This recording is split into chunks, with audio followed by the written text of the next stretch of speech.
Қораға кірген туралы бір историям бар. 4-ші класс па оқимын, ауылға жазда демалысқа барам.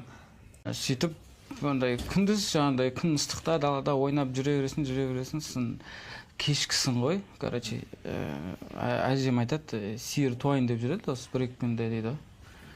Жазда ма? Жазда сиыр тумай ма не негізі? Жалпы да?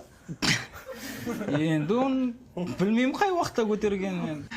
Қызыл сиыр туайын деп жүреді, мөңіреп жатыр, қайта деді.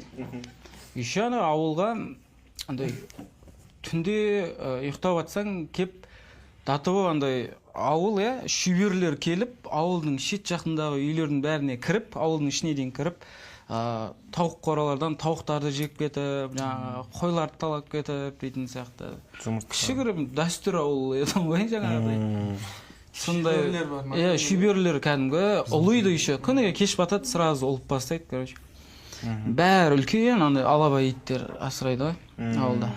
Сонымен сол қызыл сиырдың сол мөңіреп жатыр, туайын деп жатыр ма деп андай масаханада жататын кез ғой, короче. Соны барып көріп қайт дейді ғой маған. Түннің жарымы, ауылда андай свет не жоқ, андай бір зажигалканың фонаригімен бүйтіп қора жаққа дейін барам, қораға кірем ғой. Сол? Қораға кіру туралы дедіңіздер. Мал. Айтып